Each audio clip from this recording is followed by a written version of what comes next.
Mr. Bessent, I'm just a plain, simple man, the average, everyday American is looking at this hearing today. So can you tell me, first, does trade deficits constitute a national emergency? The hollowing out of the U.S. manufacturing No, just yes or no. class. Yes or no? Yes or no, It's a sir? national emergency, sir. It does. It does.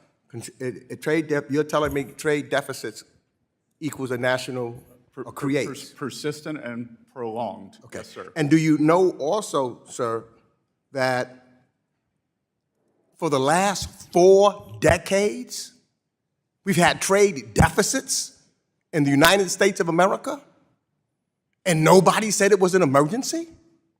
Democratic and Republican presidents? You know what that says to me? That it's not an emergency because it hasn't been for 4 decades. It says to me that we should bring tariffs back to the United States Congress so that we can make that determination as the Constitution has said and not try to go around Congress. That's just unbelievable to me. Let me ask this question. Maybe I missed it. Who was the president and who has been the president since January 20th, 2025? In this hearing, Gregory Meeks went directly after Scott Bessent about Trump's tariffs and the economy. His questions were simple, and he wanted simple answers. Meeks asked Bessent whether Trump's tariffs would make prices go up for American families.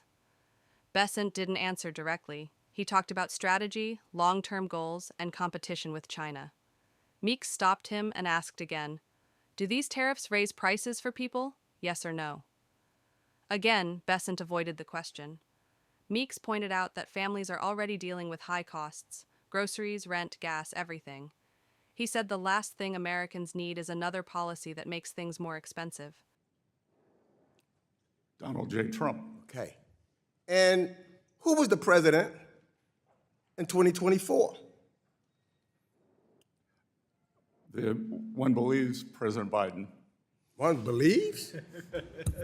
Are you one of those non-believers that the election, the American people didn't vote? I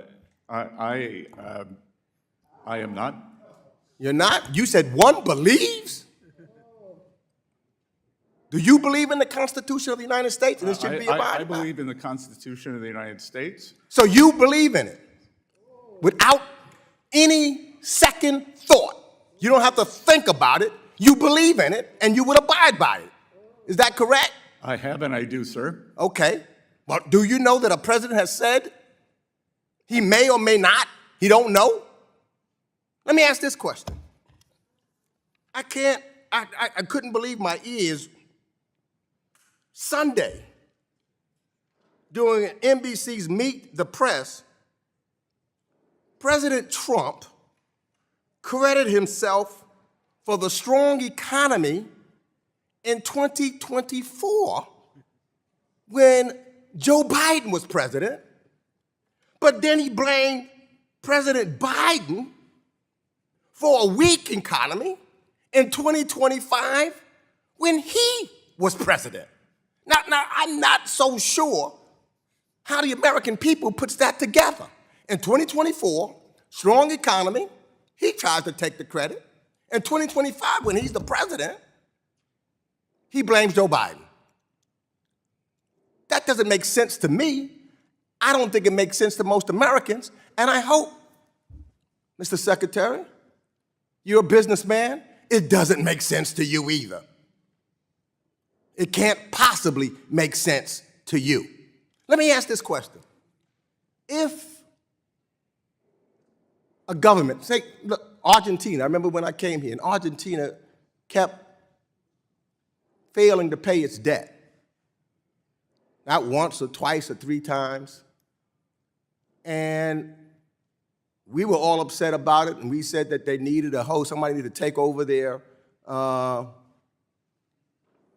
government. You know, somebody should help the president of Argentina. If the United States or didn't pay his debt or something like that, we'd be very upset about that if we couldn't pay our debt. I mean, that's one of our focuses. Is that not correct? Sir, the United States will always meet its debt obligations. Always. Well, let me ask you this. Donald Trump, the deal maker, and you didn't answer Ms. Velasquez's questions, no deals, although he said 3 weeks ago that there would be deals.